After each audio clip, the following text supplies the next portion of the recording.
صحيح مسلم المجلد الثاني في الصفحة 543. أعزائي التفتوا لي جيدا، الباب 543 كتاب النكاح. التفتوا لي أعزائي، أريد أن أقف كم دقيقة عند كتاب النكاح.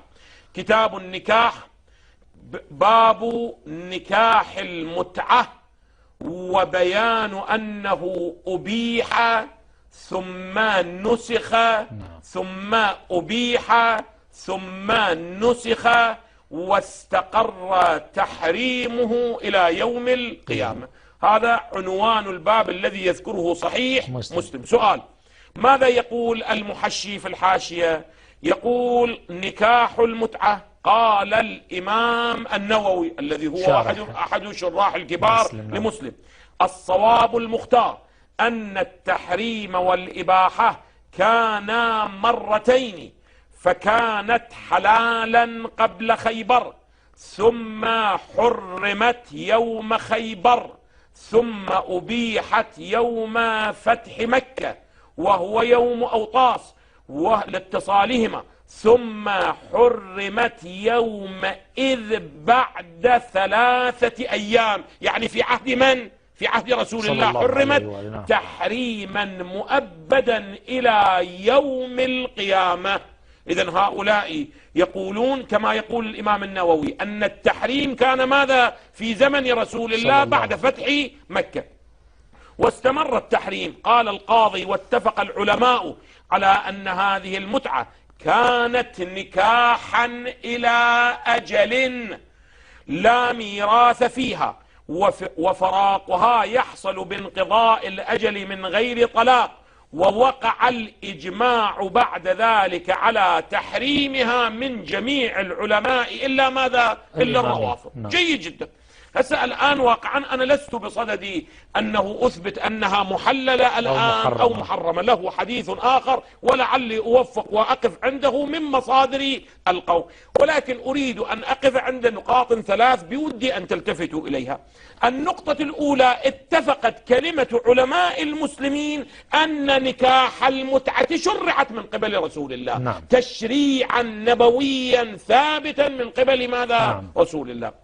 النقطة الثانية: أنه رفع هذا التشريع في زمن رسول الله، يعني نسخ من قبله صلى الله عليه وآله أو لم ينسخ. يدعي كما نقلنا عن الإمام النووي أنه ماذا؟ نسخ في زمن رسول الله. أنا الآن ما أريد أجيب، ما أريد أدخل في التفاصيل، ولكن يكفيني أن أقرأ روايتين في هذا المجال من صحيح مسلم. الرواية الأولى: أخبرنا في أي صفحة؟ بلي صفحة 544 رقم الحديث، طبعا في نفس الباب، رقم الحديث 15 من نفس هذا الباب الذي أشرنا، يعني رقم الحديث 1404 رقم 15 من هذا الرقم.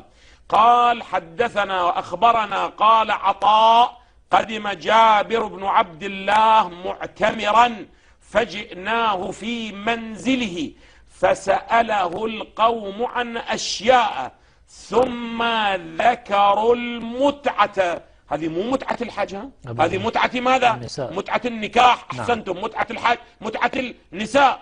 كما قال النكاح المتعة، لأنه مسلم يأتي بها في كتاب النكاح. ثم ذكروا المتعة فقال: نعم استمتعنا على عهد رسول الله صلى الله عليه وآله وأبي بكر وعمر. إذن أين التحريم؟ النسخ الذي قيل. تفتوا لي جيدا. والقائل من هو؟ جابر بن عبد الله، أحد الصحابي الكبير. أحسنتم. سؤال بيني وبين الله: هذا النص يثبت أنه نسخ أو أنه كان موجودا إلى عهد عمر؟ كان موجودا إلى عهد عمر. إذن أعزائي، لا يقول لنا قائل أنه نسخ في عهد، لا أقل هناك روايات تقول أنه كان في عهد رسول الله، وكان في عهد الخليفة الأول، وكان في عهد الخليفة ماذا؟ عمر الثاني. التفتوا لي جيدا. أو إلى زمن أو إلى شطر من حيث.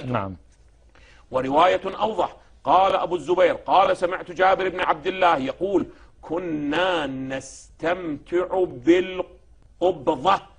هنا يقول القبضة ما قبضت عليه من شيء، بالقبضة من التمر والدقيق الذي هو المهر.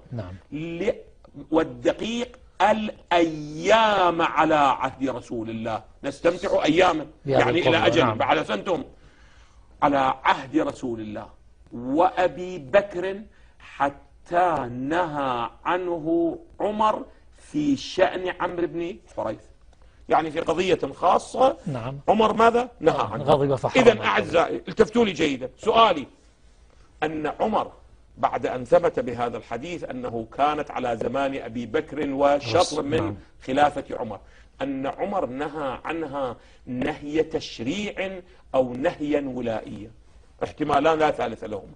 الاحتمال الأول أنه نهي تشريع، وهذا اتفقت كلمة علماء المسلمين أنه بدعة. كيف يمكن لحلال محمد أن يحرمه أحد ولحرام محمد صلى الله عليه وآله أن يحلله أحد؟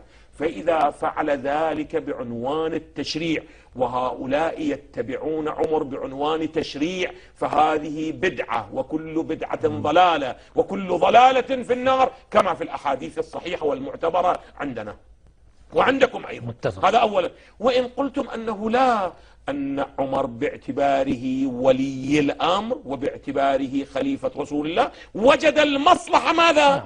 أن ينهى عنها. الجواب أنا لا أريد أن أتكلم الآن أن عمر هل هو ولي الأمر حقا أم لا، له حديث آخر، ولكن أقول هذا الكلام حتى لو تنزلنا وسلمنا وقبلنا جدلا أنه هو ولي الأمر الشرعي، بموته يزول ماذا؟ يزول أمره، لأن الأوامر الولائية إنما تبقى بوجود مصلحتها، فإذا زالت المصلحة يرجع الحكم الأصلي الشرعي إلى حاله. هذه كان نقطة لثلاث أربع دقائق حتى تتضح هذا الذي يشنعون به على الفضائيات وأنتم أهل يا أخي هذه أحاديثكم الصحيحة تقول بشكل صحيح وواضح أنها مشرعة من رسول الله، وأنها كانت مستمرة إلى عهد أبي بكر وعمر، وأن الذي نهى عنها عمر. نحن لم يثبت عندنا هذا النهي، يعني نحن لا نقلد صحيح مسلم حتى نعمل بصحيح مسلم. هذا مضافا إلى أنه أساسا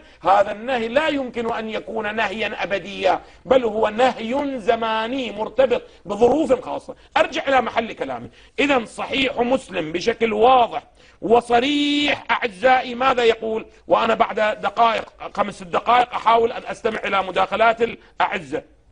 أعزائي إذن في صحيح مسلم الرواية ماذا؟ إلى أجل.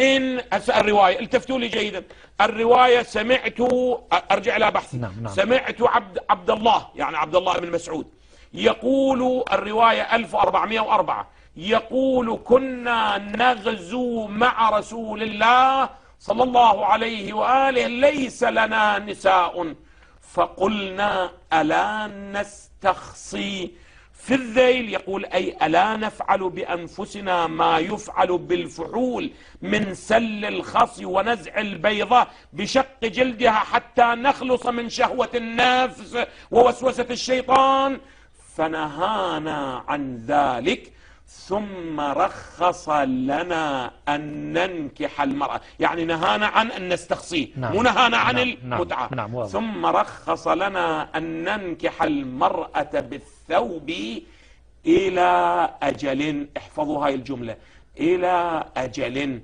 ثم قرأ عبد الله، يا عبد الله بن مسعود اللي قرأ الرواية: يا أيها الذين آمنوا لا تحرموا طيبات ما أحل الله لكم. هذا تعريض بمن؟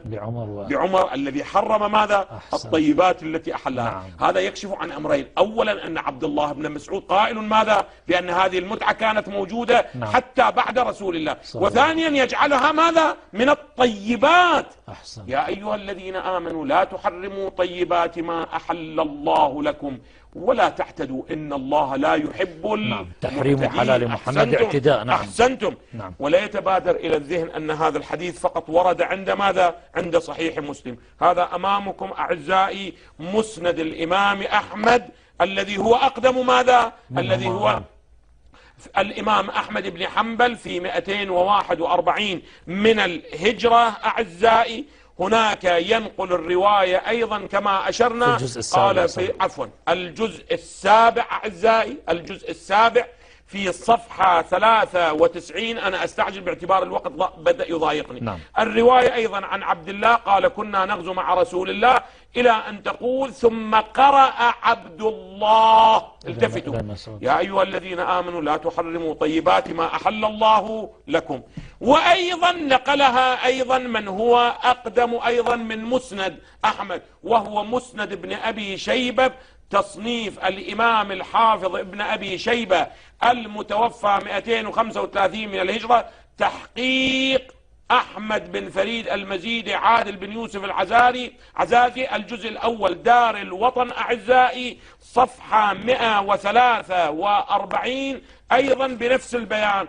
قال فقلنا يا رسول الله ألا نستقصي؟ قال لا، ثم رخص لنا أن ننكح المرأة بالثوب إلى أجل، ثم قرأ عبد الله. وعشرات المصادر